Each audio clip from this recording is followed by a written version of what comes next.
Okay, let's unpack this one. Close your eyes for just a second. Really picture it.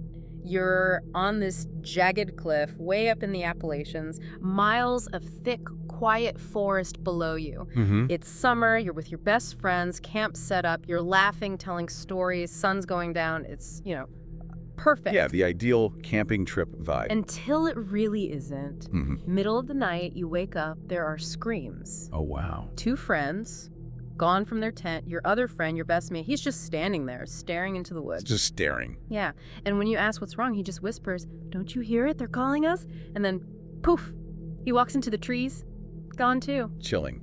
Absolutely chilling. Welcome, everyone, to our deep dive into the vanishing at Ravens Rock. It's a case that stumped police for, over 40 years now? Yeah, 4 decades. Yeah. And locals. They don't just say it's unsolved, they say it's unexplainable. Right. And for this dive, we've gathered quite the stack for you. We've got witness statements, the official police reports, evidence log. All of the official stuff. Yeah. Exactly. Plus some more recent accounts that honestly kind of push the boundaries of what you'd normally believe. It's really a shortcut to getting up to speed on this whole mystery. So our mission today is basically to sift through all this unsettling stuff. We'll look at the facts, the really strange evidence, the theories. And try to figure out why this one case just sticks with people, why it still haunts investigators, Definitely. We'll pull out those key bits, the things that make it uniquely terrifying. And trust us, you'll have a lot to think about after this. So Ravens Rock itself, where is this? Okay, so picture this cliff, really jagged, high up in the Appalachian Mountains, big landmark. Got it. You get these incredible views from up there, miles of dense forest all around, popular for hikers, but the trails are sharp and there's this quiet, it feels heavy somehow. And it's important to note, this place had a reputation before 1981. Oh yeah, absolutely. Long before. Local stories, whispers. That the woods were cursed. Exactly, that people who went in alone sometimes just didn't come back. So it wasn't just a pretty view, it had this ominous vibe already. Setting the stage, basically. Yeah. And then comes the summer of 81. 5 college friends, they're from North Carolina, decide to go hiking there. Okay, who were they? You had Mark Reynolds, his girlfriend Claire, Mark's best friend Daniel, and then 2 other classmates, Sarah and Jason. 5 friends. 5 friends. Yeah. And the really chilling part, only 2 came back. Wow. Just 2. So the night itself started normally, camp near the cliff, laughing, maybe a few drinks. Telling ghost stories, ironically enough. Right, as the sun went down. But then, sometime after midnight, everything changes. Sarah wakes up, screams. Yeah. And Mark and Claire. Gone, their tent's empty, and Daniel, he's outside just staring into the trees, frozen. Okay, this is where it gets really weird. Totally. Sarah, obviously freaked out, asks him what he's doing, and his answer, it's maybe the scariest part of the whole thing. He whispers, "Don't you hear it? They're calling us." They're calling us? Who's they? Exactly. Before Sarah can even react, he just turns and walks into the woods, disappears into the dark. Just like that, walked off. Just walked out. Can you imagine the fear? Standing there, 2 friends gone, another just vanished into the night. Unthinkable. So, Sarah and Jason, what do they do? They ran like hell to the nearest town, got the sheriff. By dawn, there's a search party heading back up there. Okay, so the official search begins. What do they find? They find the campsite, the fire's still smoldering, eerie, right? Yeah, like time just stopped. But no sign of Mark, Claire, or Daniel? Nothing. No struggle, no bodies, zip. But they did find something, didn't they? The symbol. Ah, yes, the symbol. Carved deep into a tree trunk right near the camp. 3 interlocking circles. Interlocking circles, not just random marks. No, described as too precise for that. Freshly carved, too. It immediately makes you think this wasn't random, Right. It points to something deliberate. Did they know who carved it? Well, the sheriff thought maybe Daniel did it, like some dark joke beforehand. But Sarah was adamant. She said Daniel didn't even have a knife with him that night. So the carver is unknown. Another mystery layer. Exactly. And the search, it went on for weeks. Dogs followed scents deep into the woods, but the trail always went cold, right at the edge of the cliff. Like they just walked off into the air. Vanished. No bodies ever found. Never. They were just gone. Okay, so the initial search turns up nothing concrete on the missing 3. Just this weird symbol. But the strangeness didn't stop there, right? Not even close. That's what kept this case alive, I think, the lingering details.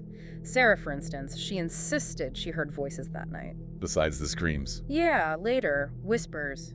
But she said they weren't human. Low, overlapping, like dozens speaking at once, she said. Dozens. Wow, that's specific.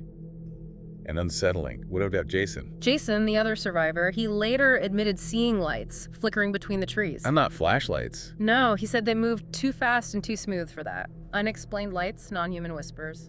It adds up. It really does. And this wasn't just a one-off event from 81 you mentioned. Mm-hmm. The area stayed active. Yeah, that's the thing. Yeah. For years after, hikers kept recording weird stuff at Ravens Rock, sudden cold spots, even on warm days. Shadows moving weirdly, like uphill. Uphill shadows, like And those circles, people kept finding them carved into trees, freshly cut, like someone had just been there. still using the same symbol.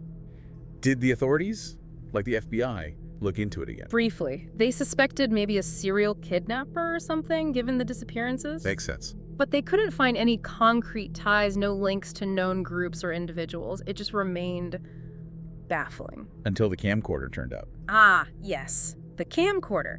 Fast forward to 1994, a hunter's out near Ravens Rock finds this old camcorder half buried in the leaves. Okay, so potentially footage from that night. Potentially. The tape was pretty degraded, obviously, being out there for, 13 years? Sure, the elements would take a toll. But experts managed to recover bits and pieces, fragments. What did they show? Well, first, footage of the group. Around the campfire, laughing, just like Sarah and Jason described. Normal stuff. Confirms their initial account. Then the camera shakes violently, like it was dropped. Right in the middle of things. Seems like it. Then there's about 3 minutes of just the forest floor, dead leaves, Bert, nothing moving. Just pointing down. And the audio. The audio. Mostly silence for those 3 minutes, but then faintly at first, then getting louder. Whispers. The whispers Sarah talked about. Sounds like it. Deep, layered whispers. And the experts were clear. Definitely not the students' voices. Chilling. Was there anything visual at the end? The last clear frame they could pull off the tape, 3 glowing shapes between the trees. Glowing shapes. Like animals? Eyes? The description was just not animals, not human, just watching. Watching. That word alone. Yeah. Gives you chills, doesn't it? And get this. The authorities never released the tape publicly. Really? Why not? Too disturbing. Maybe. Or maybe they couldn't explain it. But the hunter who found it, he apparently swore until the day he died that he saw things on that tape. Things not from this world. Okay, that camcorder footage blows things wide open, doesn't it? It moves beyond just a missing persons case. Absolutely. Which brings us to the theories. What did happen out there? Well, over 40 years, people have come up with a few main ideas. One is the cult theory. Right, the symbol could fit with that. A cult operating in the mountains using the circles and rituals. Exactly. It's a plausible angle for disappearances in remote areas. But there's no solid evidence of a cult active there at that time. No other signs beyond the symbol, really. So it's a possibility, but maybe not the strongest one. What else? Another theory tries to be more grounded. The idea of a hidden cave system. Ah, okay, so maybe they stumbled into an entrance, fell in. Potentially. Yeah. It would explain why the search dogs lost the scent right at the cliff edge. They went underground. That makes a certain kind of logical sense, I suppose. It explains the vanishing scent trail. It does. But it doesn't really explain the whispers, the lights, the symbol, or Daniel's words, does it? No, it leaves a lot unexplained.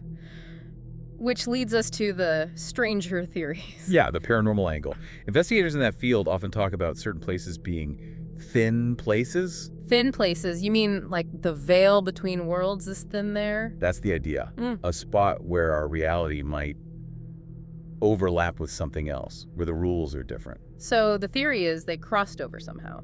That's what some believe. That on that night, the friends somehow passed through that veil and couldn't get back. And Sarah, the survivor, her perspective seems to lean that way, doesn't it? It really does. She barely talks about it. But in one rare interview, they asked if she thought her friends were still alive somewhere. And what did she say? She said, apparently, with total conviction, they never left Ravens Rock.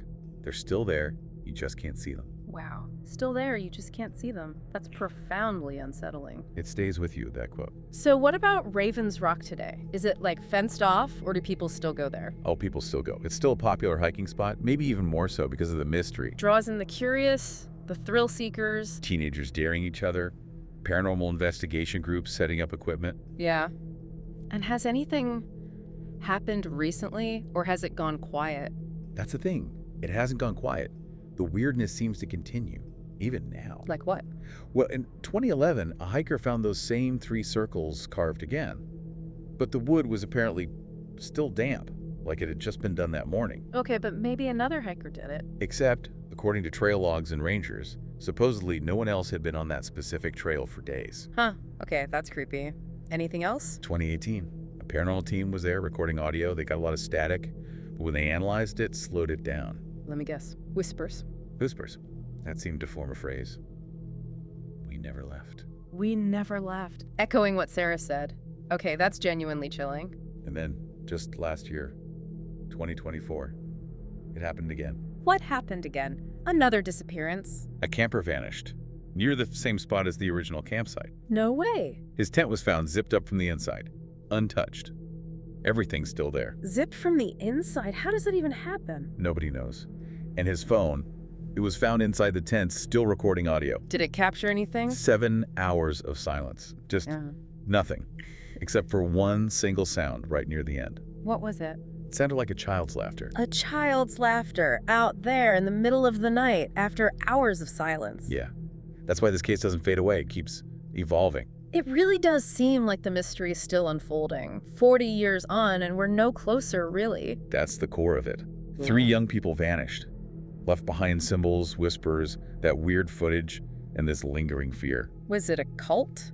Were they abducted? Is the place haunted? Or is it something else entirely? Something older, maybe, that doesn't fit our neat categories? We just don't know. We really don't. It leaves you with so many questions and, frankly, a definite sense of unease. It does. So maybe a final thought for everyone listening. Go on. If you ever find yourself hiking near Ravens Rock, and maybe you see 3 circles carved into a tree. Yeah. Maybe. Yeah. Don't follow the whispers. Because the stories say those who do, they never come back. Please subscribe to our channel. Your support motivates us to create even more great content for you. Thank you so much.